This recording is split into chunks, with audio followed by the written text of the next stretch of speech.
ছয়টা দোয়া এবং জিকির আছে, যেই দোয়া জিকিরগুলো কোরআন হাদিসে বর্ণিত সকল দোয়া জিকিরের খোলাসা, সারমর্ম এবং নির্যাস। এই ছয়টাকে যদি কোনো মুসলমান নিয়মিত আঁকড়ে ধরে, তাহলে কোরআন এবং হাদিসের যত দোয়া এবং জিকির আছে কেমন যেন তার নির্যাসটা নিয়মিত সে আমল করলো। বলবো সেগুলা। এই ছয়টা দোয়া এবং জিকিরের মধ্যে সর্বপ্রথম হলো নবী করিম সাল্লাল্লাহু আলাইহি সাল্লামের প্রতি দুরূদ প্রেরণ করা। নবীজি সাল্লাল্লাহু আলাইহি সাল্লামের প্রতি দুরূদ প্রেরণ করার আমল এরকম আমল, আপনি যদি সারা দিনে শুধুমাত্র নবীজির প্রতি দুরূদ প্রেরণ করার আমলটাই জিকির হিসাবে সবচেয়ে বেশি করেন, দোয়া হিসাবে যদি এটাই আপনি সারাদিন করতে থাকেন, তো আপনার জন্য যথেষ্ট হবে। আল্লাহর কাছে আর কিছু না চাইলেও চলবে, আর কিছু না চাইলেও চলবে। দুরূদ মানে হলো নবীজির জন্য দোয়া করা। ভাই, আল্লাহ তার হাবিবকে রহম করবেন, আপনার আমার দোয়ার দিকে আল্লাহর তাকানোর কোনো ঠেকা আছে? নবীজি কি আমাদের দোয়ার কোনো মুখাপেক্ষী? কিন্তু আমরা তার জন্য দোয়া করলে ওই চান্সে আল্লাহ তাআলা আমাদের প্রতি অনুগ্রহ করবেন। একবার না, আপনি নবীজির প্রতি একবার রহমতের দোয়া করবেন, একবার দুরূদ পাঠ করবেন। মান সাল্লা আলাইয়া মাররাতান সাল্লাল্লাহু আলাইহি আশরা, নবীজি সাল্লাল্লাহু আলাইহি সাল্লাম বলেছেন, একবার আমার জন্য তোমরা দোয়া করলে, আমার প্রতি দুরূদ পাঠ করলে, আল্লাহ তাআলা তোমাদের জীবনে 10 বার 10 জায়গায় 10 টাইমস তোমাদের উপরে আল্লাহ তাআলা অনুগ্রহ করবেন। আপনি টেরও পাবেন না কত জায়গায় আল্লাহ অনুগ্রহ করেছেন। আল্লাহ বাঁচাই দিয়েছেন, একটুর জন্য শেষ হয়ে যান নাই। ওই যে দুরূদ পড়ছেন, আল্লাহ তাআলা রক্ষা করছে, আপনি খবরও নাই। আল্লাহ তাআলা আপনার প্রতি বিশাল একটা দান করছে, আপনি লক্ষ্যও করেন নাই। ওই যে দুরূদ পড়ছেন একবার, 10 বার রহমত হবে। এভাবে যত দুরূদ পড়বে সে তত রহমত এবং অনুগ্রহ পাবে। এক সাহাবী বলেছেন, ইয়া রাসূলুল্লাহ, আমি আমার দোয়ার কত অংশ আপনার জন্য রিজার্ভ রাখবো? আমি তো আল্লাহর কাছে অনেক কিছু চাইবো, অনেক কিছু নিবেদন করব, আপনার জন্য যেন আল্লাহ রহমত নাজিল করে, এটাই হলো দুরূদ। এই দুরূদটা আমি কি পরিমাণ রাখবো?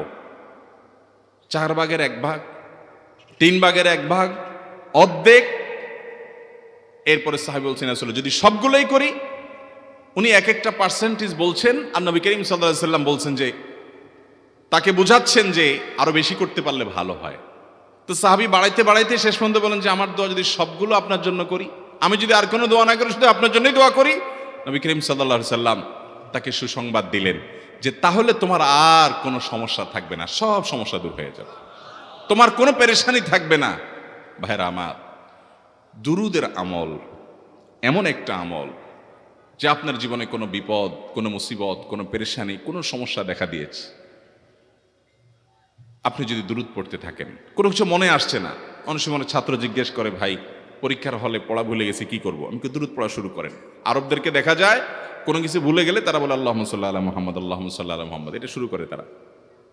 কারণ নবী করিম সাল্লাল্লাহু আলাইহি সাল্লাম এর হাদিস থেকে স্পষ্টভাবে, একটি নয় বহু হাদিস থেকে প্রমাণিত, যে ব্যক্তি দুরূদটা নিয়মিত পাঠ করবে, সালাত আলা নবীটাকে যে ব্যক্তি আঁকড়ে ধরবে, সব সময় তার মুখ থেকে সালাত সালাত সালাম চলতে থাকে, এই ব্যক্তির সকল গুনাহ আল্লাহ মাফ করে দিবেন, সকল পেরেশানি আল্লাহ তাআলা মুক্ত করে দিবেন।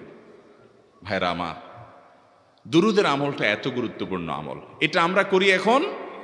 অনেকে আছেন যে আনুষ্ঠানিকতা যখন থাকে দুরূদের, মিলাদের, তখন একটু সালাত আলা নবী যেভাবে করেন, আর বাকি অনেকে আছেন যেগুলো করারও কোনো খোঁজ খবর নাই।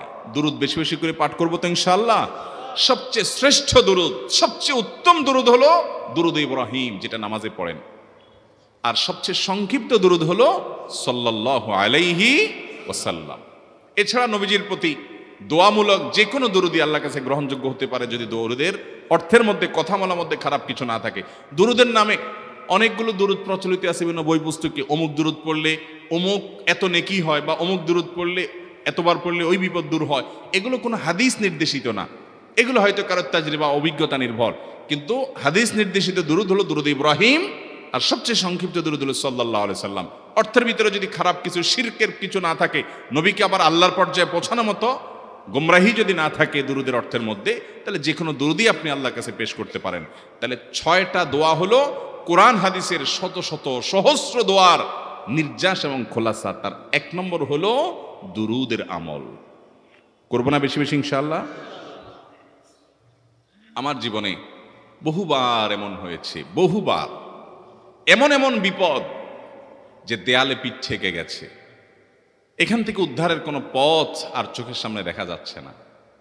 আমি এই আমলটি, এর পাশাপাশি ইস্তেগফারের আমল যেটা দ্বিতীয় নম্বরে বলবো আমি, এই দুটি আমল কন্টিনিউয়াসলি করে গেছে, হরদম প্রতি নিঃশ্বাসে নিঃশ্বাসে, বাস টয়লেটের টাইম বাদে বাকি ফুল টাইম এটা দুরূদ এবং ইস্তেগফার অব্যাহত রাখছি। আল্লাহ তাআলা এমন ভাবে অলৌকিক ভাবে উদ্ধার করেছেন যে আমার কল্পনায়ও আসে না যে এখান থেকে এভাবে হেল্প হতে পারে। ভাইরা আমার অভিজ্ঞতার 2 পয়সার কোনো মূল্য নাই। আমার অভিজ্ঞতা কি আসলো না আসলো এটাতে কিছু আসে যায় নাই। রহমতুল লিল আলামিন আল্লাহর রাসূল আল্লাহর নবী ওয়াদা করেছেন যে আপনার পেরেশানি দূর হবেই হবে ইনশাআল্লাহ। অতএব দুরূদের আমল বেশি বেশি করব না ইনশাআল্লাহ। নাম্বার 2, ইস্তেগফার। ইস্তেগফার ইস্তেগফার এটাও বেশি বেশি করতে হবে, দুরূদও বেশি বেশি করতে হবে। দুরূদের ব্যাপারে নবী করিম সাল্লাল্লাহু আলাইহি সাল্লাম এক হাদিসে বলেছেন, আকসিরু আলাইয়া মিনাস সালাতি মিন ইয়াউমিল জুমআতি ওয়া লাইলাতিল জুমআহ। জুমার রাতে আর জুমার দিনে, অর্থাৎ বৃহস্পতিবার দিবাগত রাত আর জুমার দিন শুক্রবার, এই সময়গুলোতে তোমরা আমার প্রতি বেশি বেশি দুরূদ পাঠ করো। এই যে নবীজি বলছেন বেশি বেশি পাঠ করো, তাহলে দুরূদটা বেশি বেশি পাঠ করতে হবে। ঠিক একইভাবে 2 নম্বর যেটা, দ্বিতীয় আমল যেটা ইস্তেগফার, এটাও বেশি বেশি করতে হবে। কারণ ইস্তেগফার সম্পর্কে কোন হাদিসের ভাষ্যের মধ্যে মান লাজিমাল ইস্তেগফার ভাষ্য এসেছে, অর্থাৎ যে ব্যক্তি ইস্তেগফারকে আঁকড়ে ধরবে, এটাকে কন্টিনিউয়াসলি করবে, ইস্তেগফার কখনো ছাড়বে না, সবসময় তার মধ্যে ইস্তেগফার অব্যাহত থাকবে, ওই ব্যক্তিকে আল্লাহ রাব্বুল আলামিন বিভিন্ন পেরেশানি থেকে সারপ্রাইজড হওয়ার মতো এমন এমন পথ বের করে দিবে যে সে চিন্তাও করে নাই। তার পেরেশানি থেকে মুক্তির পথ আল্লাহ তাআলা দেখায় দিবেন। ইস্তেগফার কিভাবে করবেন ভাই? ইস্তেগফার এমন একটা আমল, এটা ছাড়া তো আমাদের উপায় নাই ভাই। ইস্তেগফার আমাদের দুনিয়ার পেরেশানি দূর করবে, আখিরাতের পেরেশানি দূর করবে। দুনিয়ার পেরেশানি আমাদের বিপদ আপদ মুসিবত, এগুলো রিজিকের অনটন অভাব এগুলা, আর আখিরাতের পেরেশানি হলো আমাদের পাপ গুনাহ এগুলা। কোরআনে কারিমে আল্লাহ রাব্বুল আলামিন সূরা নূহের মধ্যে আল্লাহ নবী নূহ আলাইহিস সালাম তার সম্পর্কে বলছেন, ফাকুলতুস্তাগফিরু রাব্বাকুম ইন্নাহু কানা গাফফারা ইউরসিলিস সামাআ আলাইকুম মিদরারা ওয়া ইউমদিদুকুম বিআমওয়ালিন ওয়া বানিন ওয়া ইয়াজআল লাকুম জান্নাতিন ওয়া ইয়াজআল লাকুম আনহারা। তিনি বলেন, আমি বলেছি আমার জাতিকে তোমরা ইস্তেগফার করো, আল্লাহর কাছে ইস্তেগফারটা করতে থাকো। রুটি রুজি নাই, চাকরি নাই, ইনকাম নাই, ব্যবসা খারাপ যাচ্ছে, পেরেশানি হচ্ছে, ইস্তেগফার ধরো, কি হবে? ইন্নাহু কানা গাফফারা। যদি ইস্তেগফার করো, 1 নম্বর লাভ হলো আল্লাহ মাফ করে দিবেন গুনাহ। ইউরসিলিস সামাআ আলাইকুম মিদরারা, যাতে ফসল ভালো হয়, রিজিক ভালো হয়, সেই ব্যবস্থা আল্লাহ করবেন। ওয়া ইউমদিদুকুম বিআমওয়ালিন ওয়া বানিন, ছেলে মেয়ে হয় না অথবা ভালো ছেলে মেয়ে নাই, আল্লাহ তাআলা নেক সন্তান দিয়ে তোমাকে শক্তিশালী করবেন, সম্পদ দিয়ে শক্তিশালী করবেন। ওয়া ইয়াজআল লাকুম জান্নাতি ওয়া ইয়াজআল লাকুম আনহারা, আল্লাহ তাআলা প্রসবন দিবেন, ফসল দিবেন, বরকত দিবেন রুজিতে। কিসের মাধ্যমে? ইস্তেগফার। কিসের মাধ্যমে ভাই? ইস্তেগফার। আহা, ইস্তেগফারের আমল আমাদের দেশে মানুষ আমরা জানি না ভাই। এটি সারাক্ষণ তারা অবসর সময়গুলোতে ইস্তেগফার করতে থাকে, আস্তাগফিরুল্লাহ ওয়া আতুবু ইলাইহি, আস্তাগফিরুল্লাহ আস্তাগফিরুল্লাহ। মানে কি? আল্লাহর কাছে আমি ক্ষমা প্রার্থনা করি, আল্লাহর কাছে আমি মাপ চাই, আল্লাহর কাছে আমি তওবা করি, আল্লাহর দিকে আমি ধাবিত হই, আল্লাহর কাছে আমি ফিরে যাই, আস্তাগফিরুল্লাহ আস্তাগফিরুল্লাহ। আপনি বসে আছেন নিরিবিলি, ভাইরা আমার, এখন আর নিরিবিলি বলতে কোনো সময় নাই, এখন আর ফ্রি টাইম নাই, এখন আর আমাদের অবসর টাইম নাই। আস্তাগফিরুল্লাহ কখন বলবো? মোবাইল টিপতে টিপতে টিপতে টিপতে, ফেসবুকের নোটিফিকেশন দেখতে দেখতে দেখতে, লাইক কমেন্ট গুনতে গুনতে আমাদের এখন কোনো ফুরসত নাই। বাহিরে তো নাই, টয়লেটে গেলেও তখন আমাদের ব্যস্ততা মোবাইল নিয়ে, ফেসবুক নিয়ে, ঘুমাইতে গেলেও আমাদের ব্যস্ততা। ও ভাই আমার, অথচ আমার হায়াত শেষ হয়ে যাচ্ছে, আমল নামার শূন্য খালি, ফেসবুক টিপাটিপিতে পরিপূর্ণ। আল্লাহর কাছে কি নিয়ে যাবেন? ইস্তেগফার করবেন তো ইনশাআল্লাহ? অবসর সময় ইস্তেগফার করবেন তো ইনশাআল্লাহ? নিরিবিলি আছেন, একাকী আছেন, ইস্তেগফার চালায় দেন। 10 সেকেন্ড টাইম পাইছেন, ইস্তেগফার শুরু করে দেন। ডাক্তারের কাছে গেছেন, ওয়েটিং এ আছেন, বসে আছেন, ইস্তেগফার করতে থাকেন। সিরিয়াল আছেন কোনো কাজের, ইস্তেগফার করতে থাকেন। ডিউটিতে যাচ্ছেন, গাড়িতে, বাইসাইকেলে, বাইকে, যে কোনো ভাবে পায়ে হেঁটে ইস্তেগফার করতে থাকেন। যে কোনো অবসরের সময়গুলোকে ইস্তিগফার দিয়ে পরিপূর্ণ করে দেন। ভাইরা আমার, ইস্তিগফার সকল সমস্যার সমাধান। ইস্তিগফারের ভিতরে সবচেয়ে শ্রেষ্ঠ ইস্তিগফার হলো সাইয়্যিদুল ইস্তিগফার। সাইয়্যিদুল ইস্তিগফারটা যদি মুখস্থ না পারেন, অন্তত লিখিত ভার্সনটা পড়েন। সাইয়্যিদুল ইস্তিগফারের যে অর্থ, এটার যে মর্ম, বড় হৃদয়গ্রাহী ভাই, বড় মর্মস্পর্শী। ইমানদার এটার অর্থের দিকে তাকায় যদি পড়ে, তো তার অন্তর না গলে পারে না। আল্লাহুম্মা আনতা রব্বি, হে আল্লাহ আপনি আমার রব, আপনি আমার পালনকর্তা লাগেন। আপনার সাথে আমার এই সম্পর্ক, আমি আপনার গোলাম, আপনি আমার রব, এই সম্পর্কটা আপনার সাথে আছে। আল্লাহুম্মা আনতা রব্বি লা ইলাহা ইল্লা আন্ত, ও আল্লাহ আপনি ছাড়া আমার ইবাদত, আমার গোলামি, আমার দাসত্ব, উপাসনার উপযুক্ত আর কেউ নাই। আল্লাহুম্মা আনতা রব্বি লা ইলাহা ইল্লা আন্ত খালাকতানি, আপনি আমাকে সৃষ্টি করেছেন। ওয়া আনা আবদুক, আল্লাহ আমি আপনার গোলাম। দেখেন কিভাবে আল্লাহর সাথে সম্পর্কটার কথা বলা হচ্ছে মুহাব্বতের সাথে। খালাকতানি ওয়া আনা আবদুক, আল্লাহ আপনি আমাকে সৃষ্টি করেছেন আর আমি আপনার গোলাম। ওয়া আনা আলা আহদিকা ওয়া ওয়া'দিকা মাস্তাতা'তু, আল্লাহ আপনার সাথে যে অঙ্গীকার করেছিলাম, আলাস্তু বিরব্বিকুম, আপনি জিজ্ঞেস করেছেন। আলমে আরওয়াহাতে আমরা বলেছি বালা, হ্যাঁ আপনি আমার রব। আপনাকে রব হিসাবে স্বীকৃতি দিয়ে আপনার গোলামি করার যে অঙ্গীকার আমরা করেছি, কালিমাতুশ শাহাদা যে আমরা পাঠ করেছি, এই যে আপনার সাথে কৃত অঙ্গীকার, রব হিসাবে স্বীকৃতি দেওয়ার পর, গোলাম হিসাবে মেনে নেওয়ার পর, আমি আপনার যে গোলামি করার কথা ছিল, ওয়া আনা আলা আহদিকা ওয়া ওয়া'দিকা মাস্তাতা'তু, যতটুকু পারছি আমি সে ওয়াদার উপরে থাকার চেষ্টা করছি আল্লাহ। ওয়া আনা আলা আহদিকা ওয়া ওয়া'দিকা মাস্তাতা'ত আবুউ লাকা বিনি'মাতিকা আলাই, আল্লাহ আমি স্বীকার করি আপনি আমার প্রতি অনেক নিয়ামত দিয়েছেন, অনেক নিয়ামত দিয়েছেন, এটা আমি স্বীকার করি। ওয়া আবুউ লাকা বিযামবি, আর আমি এও স্বীকার করি যে আল্লাহ অনেক অপরাধ, অনেক পাপ আমার দ্বারা হয়ে গেছে। ফাগফিরলি, অতএব আপনি আমাকে মাফ করে দেন।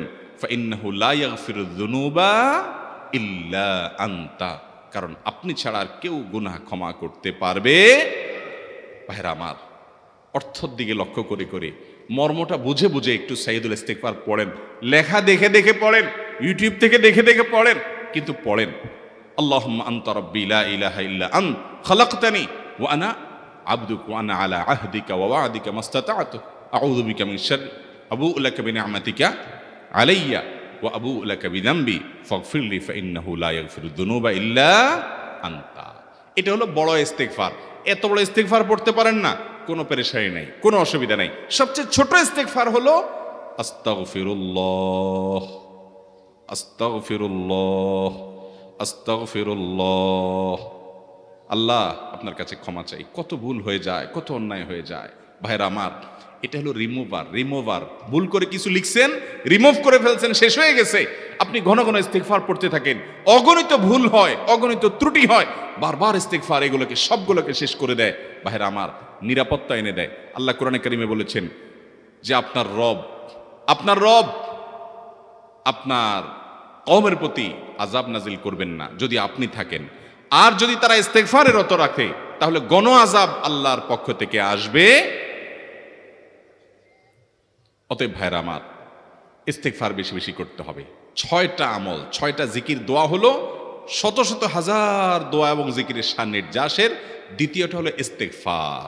চেষ্টা করবো না ইনশাআল্লাহ ইস্তিগফার করা, চলতে ফিরতে আস্তাগফিরুল্লাহ ওয়া আতুবু ইলাইহি, অথবা শুধু আস্তাগফিরুল্লাহ। আরেকটা ইস্তিগফার হাদিসে বর্ণিত, আস্তাগফিরুল্লাহাল্লাযী লা ইলাহা ইল্লা হুয়াল হাইয়ুল কাইয়্যুম ওয়া আতুবু ইলাইহি ওয়া লা হাওলা ওয়া লা কুওয়াতা ইল্লা বিল্লাহ। এটাও ইস্তিগফার। তাহলে একটা বড় ইস্তিগফার, একটা মিডিয়াম, একটা ছোট, যার যেটা সুবিধা হয় এটা পড়েন। বড়টা হলো সাইয়্যিদুল ইস্তিগফার, সবচেয়ে শ্রেষ্ঠ ইস্তিগফার যেটা হাদিসে বর্ণিত হয়েছে। সাইয়্যিদুল ইস্তিগফার নবীজি সকাল সন্ধ্যা পাঠ করতেন, বিভিন্ন সময় পাঠ করতেন, রাতে পাঠ করার কথা বলতেন। সাইয়্যিদুল ইস্তিগফার পাঠ করলে আল্লাহ রাব্বুল আলামিন ওই দিনে, ওই রাতে, ওই ব্যক্তি মারা গেলে তার সব গুনাহ খাতা মাফ করে তাকে জান্নাত দিবেন ইনশাআল্লাহ। অতএব ভাইরা আমার, সাইয়্যিদুল ইস্তিগফার সবচেয়ে বড়, আস্তাগফিরুল্লাহাল্লাযী লা ইলাহা ইল্লা হুয়াল হাইয়ুল কাইয়্যুম ওয়া আতুবু ইলাইহি ওয়া লা হাওলা ওয়া লা কুওয়াতা ইল্লা বিল্লাহ। এটা হলো মাঝারি ধরনের। আর সবচেয়ে ছোট ইস্তিগফার হলো আস্তাগফিরুল্লাহ ওয়া আতুবু ইলাইহি। তাহলে 6 আমলের কয়টা গেল? 2টা। প্রথমটা হলো দুরুদ আর দ্বিতীয়টা হলো ইস্তিগফার।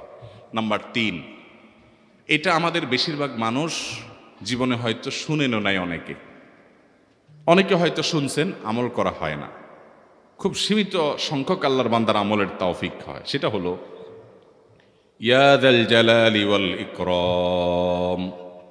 এটা একটা জিকির, আল্লাহ তাআলাকে ডাকা, আহ্বান করা, এটাই জিকির। ইয়া যাল জালালি ওয়াল ইকরাম। নবী করিম সাল্লাল্লাহু আলাইহি সাল্লাম বলেছেন, আলিজু বিয়া যাল জালালি ওয়াল ইকরাম। তোমরা ইয়া যাল জালালি ওয়াল ইকরাম এটাকে আঁকড়ে ধরো, এটাকে নিয়মিত করো, বেশি বেশি করে বলতে থাকো এটাকে সব সময় এটাকে মুদাওয়ামাতের সাথে কন্টিনিউয়াসলি এটা বলতে থাকো, ইয়া যাল জালালি ওয়াল ইকরাম। অনেক উলামায়ে কেরাম, মুহাদ্দিসিন ইকরাম ইয়া যাল জালালি ওয়াল ইকরাম কেন নবীজি এত বেশি বলতে বলেছেন, এটার মাধ্যমে আমাদের লাভটা কি, এর ব্যাখ্যা করতে গিয়ে বলেছেন ইয়া যাল জালাল মানে হলো হে মহান মহান বড়ত্বের অধিকারী, হে জালালের অধিকারী, হে জালাল। ওয়াল ইকরাম হে দানশীল। তাহলে প্রথম বাক্যে আল্লাহর বড়ত্বের কথা স্বীকৃতি দিয়ে প্রশংসা করা হয়, আর দ্বিতীয় বাক্যে হে দানশীল বলে আল্লাহ তাআলার কাছ থেকে চাওয়া হয় যে আপনি যেহেতু দানশীল এবং আপনি যদি মহান, অতএব আপনি আমাকে দান করেন। এটা ডাকলেই, আল্লাহকে এই বলে ডাকলেই চাওয়া হয়ে যায়।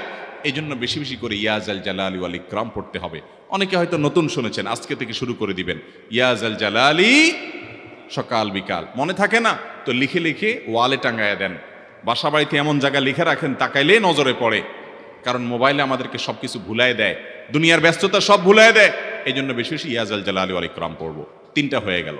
নাম্বার 4 নম্বর যে দোয়া এবং জিকির করতে নবী করিম সাল্লাল্লাহু আলাইহি সাল্লাম সব সময় আমাদেরকে উৎসাহ দিয়েছেন, অনুপ্রেরণা দিয়েছেন। এবং ইবনে সাদি রাহিমাহুল্লাহ তিনি 6টা নির্যাস দোয়া এবং জিকির যে বলেছেন, তার 4 নম্বর হলো লা হাওলা ওয়ালা কুওয়াতা ইল্লা বিল্লাহ। লা হাওলা ওয়ালা কুওয়াতা ইল্লা বিল্লাহ। লা হাওলা ওয়ালা কুওয়াতা ইল্লা বিল্লাহ, এটা হলো সারেন্ডার করা, আল্লাহর কাছে সারেন্ডার করা, আত্মসমর্পণ করা। মানে আল্লাহ ছাড়া কোনো ভালো কাজ করার ক্ষমতা কারণ নাই, করার তৌফিক দেওয়ার ক্ষমতা কারণ নাই, আর পাপ থেকে বাঁচানোরও ক্ষমতা কারণ নাই। এই জন্য আমি কেমন যেন আল্লাহর কাছে সারেন্ডার করছেন, লা হাওলা ওয়ালা কুওয়াতা ইল্লা বিল্লাহ। কোন অবস্থা, কোন সামর্থ্য, এগুলো কারোর কাছে নাই, শুধুমাত্র কার কাছে আছে? আল্লাহর কাছে আছে। এই অর্থ বুঝে আপনি লা হাওলা ওয়ালা কুওয়াতা ইল্লা বিল্লাহ বেশি বেশি পাঠ করবেন। নবী করিম সাল্লাল্লাহু আলাইহি সাল্লাম বলেছেন, তোমাদেরকে কি আমি জান্নাতের একটা ভান্ডারের খবর দিব, যেটা জান্নাতের ভান্ডার, সওয়াব টওয়াব না, সাধারণ অল্প স্বল্প সওয়াব না, পুরো জান্নাতের ভান্ডারের সন্ধান দিয়ে দিব। সাহাবা ইকরাম তো চাইতেনই সেটা। নবীজি সাল্লাল্লাহু আলাইহি সাল্লাম তখন বলেছেন যে লা হাওলা ওয়ালা কুওয়াতা ইল্লা বিল্লাহ, এটা হলো কানজুম মিন কুনুজিল জান্নাহ, জান্নাতের ভান্ডার সমূহের মধ্যে থেকে একটা বড় ভান্ডার হলো লা হাওলা ওয়ালা কুওয়াতা ইল্লা বিল্লাহ। অতএব এই আমলটাও বেশি বেশি করবেন। 4 নম্বর আমল হয়ে গেল। দুরুদের আমল 1, ইস্তিগফার আমল 2, ইয়া যাল জালালি ওয়াল ইকরাম 3, লা হাওলা ওয়ালা কুওয়াতা ইল্লা বিল্লাহ। কয়টা হলো? 4। 5 নম্বর আমল হলো দোয়া ইউনুস। দোয়া ইউনুস জানা আছে তো? লা ইলাহা ইল্লা আনতা সুবহানাকা ইন্নী কুনতু মিনাজ জালিমিন। ভাইরা আমার, অর্থের দিকে তাকায়া মাঝে মধ্যে মোবাইল টোবাইল সব ফালায় রেখে একটু আল্লাহর সাথে কথা বলবেন, আল্লাহর সাথে একটু কানেক্টেড হওয়ার চেষ্টা করবেন, আল্লাহর সাথে একটু সংযুক্ত হওয়ার চেষ্টা করবেন। ডিসকানেক্টেড তো পুরো লাইফটা কাটাই দিলেন, একটু কানেক্টেড হওয়ার চেষ্টা করেন। প্রতিদিন কিছু সময় বসে একটু জিকির করেন, চলতে ফিরতে একটু আল্লাহকে সময় দেন। আপনি উপকৃত হবেন, আপনার কল্ব জিন্দা হবে, আমল নামা সওয়াবে পরিপূর্ণ হবে। লা ইলাহা ইল্লা আনতা সুবহানাক ইন্নী কুনতু মিনাজ জালিমিন। অর্থের দিকে তাকান, কত মর্মস্পর্শী। লা ইলাহা ইল্লা আনতা, আল্লাহ আপনি ছাড়া কোনো সত্যিকারের মাহবুদ নাই, উপাস্য নাই। সুবহানাক, আপনি পবিত্র, আমি আপনার পবিত্রতা জ্ঞাপন করছি। ইন্নী কুনতু মিনাজ জালিমিন, তবে আমি সেসব মানুষদের অন্তর্ভুক্ত যারা নিজের প্রতি নিজে জুলুম করেছে, অবিচার করেছে, অন্যায় করে আমার নিজের পায়ে নিজে কুড়াল মেরেছি বহু। অতএব আপনি আমাদের প্রতি রহম করেন।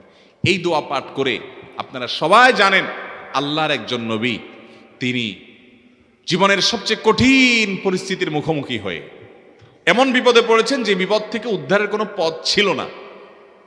দুনিয়াবী সকল সিস্টেম বলবে যে সমুদ্রে নিক্ষেপিত হয়ে বিশাল বড় সমুদ্রের প্রাণী মাছের পেটে চলে গেলে সে মানুষ আবার বাঁচে কিভাবে? মুহূর্তের ভিতরে তো মারা যাবে অক্সিজেনের অভাবে। এটাই দুনিয়ার সিস্টেম বলে। আল্লাহ তাআলা লৌকিক সিস্টেমের ঊর্ধ্বে রেখে আল্লাহ তাআলা তাকে এই বাক্য পাঠ করার কারণে এর মাধ্যমে আল্লাহ তাকে মুক্তি দান করেছেন। এবং আল্লাহ তাআলা এই ঘটনা কোরআনে উল্লেখ করার পর একটা সুসংবাদ বলছেন আমাদের সবার জন্য, বিরাট বড় আনন্দের সংবাদ। আল্লাহ বলেছেন, ওয়াকাযালিকা নুনজিল মুমিনিন। এই বাক্য পাঠ করার পর ইউনূস আলাইহিস সালামকে শুধু রক্ষা করেছেন আল্লাহ তাই নয়, আল্লাহ বলেছেন একইভাবে তাকে যেরকম রক্ষা করেছি, এই বাক্য যদি কেউ পড়ার মতো পড়ে, হক আদায় করে পড়ে, মনের গভীর থেকে পড়ে, মর্ম উপলব্ধি করে পড়ে, নিয়মিত পড়ে, ওয়াকাযালিকা নুনজিল মুমিনিন, ঈমানদারদেরকে আমি রক্ষা করে দেব। এভাবে আরো শুনবেন, আমাদের প্রিয় নবী সাল্লাল্লাহু আলাইহি ওয়াসাল্লাম বলেছেন, তোমরা আমার ভাই ইউনূস ইবনে মাত্তা যে দোয়া করেছে, ওই দোয়াটাকে তোমরা আঁকড়ে ধরবা, যে কোনো বিপদে আপদে মুসিবতে আল্লাহর কাছে চাইবা। ভাইরা আমার, আমরা বিপদ আপদে পড়লে হুজুরদের কাছে চলে যাই দোয়ার জন্য। অনেকে মাজারে চলে যায়, সেখানে মানত করে, টাকা পয়সা দেয় বিপদ উদ্ধার করার জন্য। কপাল পোড়া জানে না ও কার গোলাম, ও আরশে আজিমের মালিকের গোলাম, তার সাথে ডাইরেক্ট কানেক্টেড হওয়ার সুযোগ আছে, শুধু ইউজ করলেই হয়, সুইচ দিলেই হয়। কপাল পোড়া জানে না, ডানে বামে গিয়ে নিজের আমল বরবাদ করে, ঈমান বরবাদ করে, তাওহীদ নষ্ট করে। ভাইরা আমার, তাহলে যে কোনো সমস্যা ফিল করি অথবা স্বাভাবিক অবস্থাতে দোয়া ইউনূস পাঠ করব, লা ইলাহা ইল্লা আনতা সুবহানাকা ইন্নী কুনতু মিনাজ জালিমিন। ভাইরা আমার, দুনিয়ার মানুষের কাছে আপনি অপরাধী এটা বললে খারাপ লাগে। আপনি একটা অফিসে চাকরি করেন, দুর্নীতি করে চুরি করে ধরা পড়ছেন, বসের কাছে যায় মাপ চাইছেন, স্যার ভুল হয়ে গেছে, আর কখনো করব না, লোভে পড়ে করে ফেলছি, বিপদে পড়ছিলাম, টাকা টানছিল স্যার, আর কোনোদিন করব না, মাফ করে দেন স্যার, চাকরিটা রাখেন স্যার। আপনি মাপ চাইলেন, লজ্জিত হলেন, চোখের পানি ফেললেন, পাও ধরে মাপ চাইলেন, ছোট হলেন।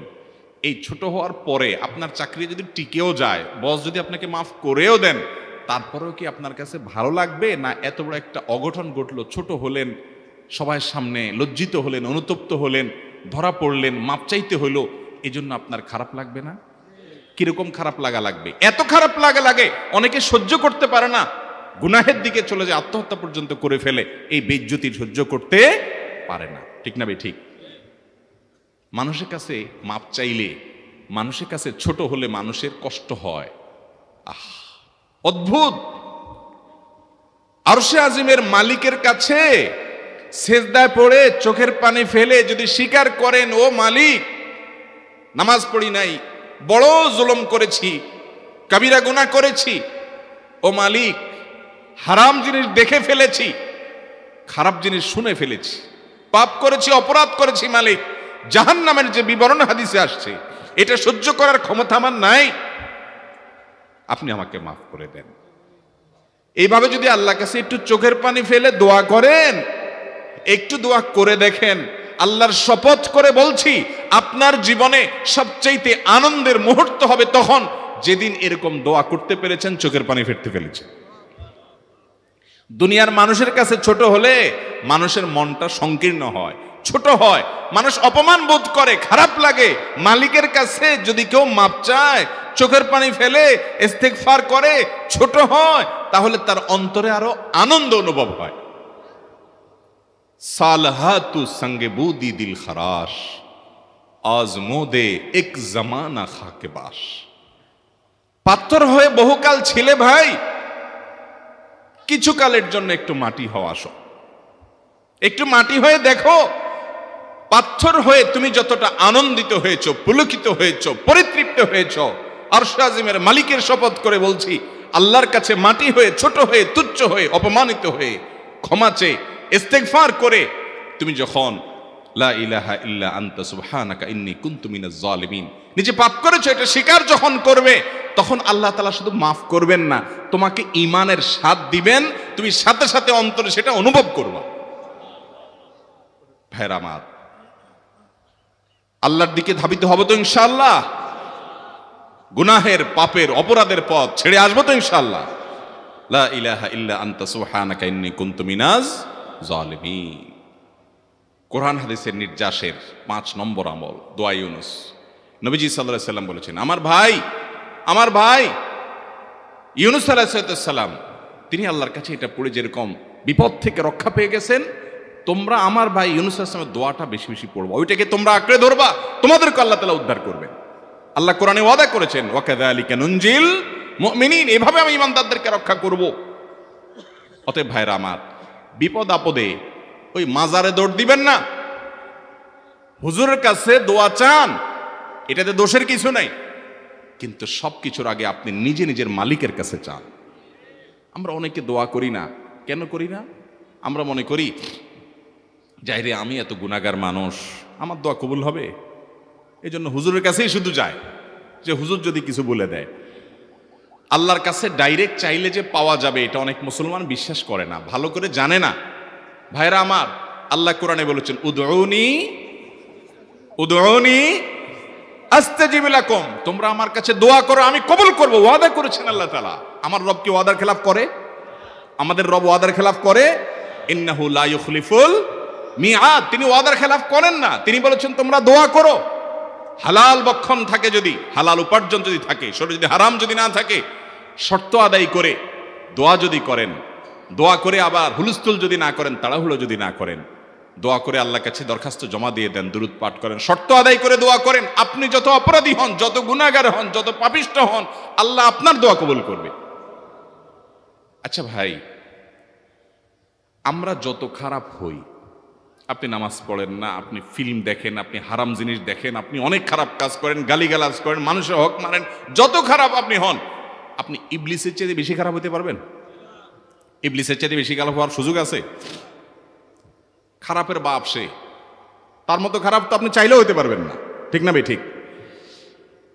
আচ্ছা, এই ইবলিস আল্লাহর কাছে দোয়া করছে কখন? এমন সময় যখন আল্লাহ তাকে নির্দেশ করছে সিজদা করো, আদমের সম্মানে। সেই নির্দেশ সে লঙ্ঘন করেছে, ডাইরেক্ট আল্লাহর সামনে সরাসরি লঙ্ঘন, সরাসরি বিদ্রোহ। আপনার সামনে আপনার ছেলে, আপনার কর্মচারী, আপনার কাজের লোক ডাইরেক্ট যদি একটা জিনিস বলে পারবো না, কি পরিমাণ মেজাজ আপনার গরম হবে চিন্তা করেন। অথচ আপনিও মানুষ, সেও মানুষ, আর আল্লাহ হলেন সৃষ্টিকর্তা, এ হলো সৃষ্টি। সে যুক্তি দেখায়, খালাক্তানি মিন নার ওয়া খালাক্তাহু মিন তিন, আমারে আগুন থেকে তৈরি করছেন, তারে মাটি থেকে তৈরি করছেন, আমি কেন তারে সিজদা করব? তর্ক যুক্তি হাজির করে আল্লাহর নির্দেশকে আল্লাহর সামনে লঙ্ঘন করেছে। কত ডেঞ্জারাস সিচুয়েশন বুঝেন, কি পরিমাণ রাগ আল্লাহ রাব্বুল আলামিন হওয়ার কথা। তার তো গুণবাচক নাম শুধু রহমান রহিম না, তার গুণবাচক নাম আছে কি? কাহার, জব্বার। তো আল্লাহ রাব্বুল আলামিনের এই গুণবাচক নামও তো আছে। তিনি হচ্ছে প্রচন্ড রকমের কাহারের অধিকারী। তো আল্লাহর সামনে ডাইরেক্ট তার আদেশকে লঙ্ঘন করেছে, হঠকারিতা দেখিয়েছে, অহংকার করেছে, দম্ভ দেখিয়েছে, এত বড় বেয়াদবি করেছে। ওই টাইমে আল্লাহ তাআলা তো রাগ হওয়ার কথা। ওই রাগের সময়, ওই কঠিন সময় ইবলিস যখন আল্লাহ তাকে বললেন, যাও ফখরুজ মিনহা ফাইন্নাকা রাজিম, জান্নাত থেকে বের হও, তুমি বিতাড়িত, আল্লাহ রাগ হয়ে তাকে জান্নাত থেকে বের করে দিলেন। ভাইরা আমার, এই রকম সময় পর্যন্ত ইবলিস দোয়া করে বসছে। কি দোয়া করছে? রব্বি আনজিরনি ইলা ইয়াউমি ইউবআসুন, আল্লাহ আমাকে সুযোগ দেন, কিয়ামত পর্যন্ত হায়াতটা দেন আমারে, দোয়া করে বসছে। কিন্তু আল্লাহ তাআলা কি করছেন? আল্লাহ বলছেন, তো বড় সাহস তোর, বেটা মাত্র সিজদা করতে বলছেন, করলি না, কমবখত, আবার দোয়া করস? আল্লাহ সেটা বলেন নাই। আল্লাহ কি করছেন? ইন্নাকা মিনাল মুনজারিন, যাও তোমাকে সুযোগ দেয়া হলো। সুবহানাল্লাহ। ইবলিস যদি আল্লাহর রাগ হওয়ার মতো সময়ে, ক্রোধ হওয়ার মতো সময়ে আল্লাহর সামনে আল্লাহর সরাসরি অবাধ্য হয়ে আল্লাহ তাকে বের করে দিচ্ছেন বিতাড়িত শয়তানকে, ওই টাইমে যদি দোয়া করার পর ইবলিসের দোয়া কবুল হয়, ও মুসলমান, আপনি আল্লাহর গোলাম হিসেবে নিজেকে স্বীকার করেন, আপনি যত পাপিষ্ঠ হন না কেন, আপনার দোয়া কেন কবুল হবে? আল্লাহর কাছে দোয়া করবো না ইনশাআল্লাহ? ইবলিসই আমাদেরকে বুঝায়, ফুসলায়, তুই কোন মুখে দোয়া করবি আল্লাহর কাছে? তোর নামাজের ঠিক নাই, তোর ইবাদতের ঠিক নাই, এত আকাম কুকাম করস ফেসবুকে, ইউটিউবে, তোর মতো 2 নম্বর একটা মানুষ, কোন মুখে আল্লাহর কাছে দোয়া করবি? থাক, দোয়া করিস না, আমি কেমনে এই মুখ নিয়ে দোয়া করবি? এটা যখন আপনার মনের ভিতরে আসে, তখন বুঝবেন যে মিস্টার ইবলিস অ্যাক্টিভ হয়ে গেছে আপনার শরীরে। কথা কি বুঝাতে পারছি? আল্লাহর কাছে দোয়া করবেন তো ইনশাআল্লাহ। এই 6টা দোয়া জিকিরের 5 নম্বর দোয়া ইউনুস, অর্থ সহকারে বুঝে বুঝে আল্লাহর কাছে চাইবেন এবং দোয়া করবেন।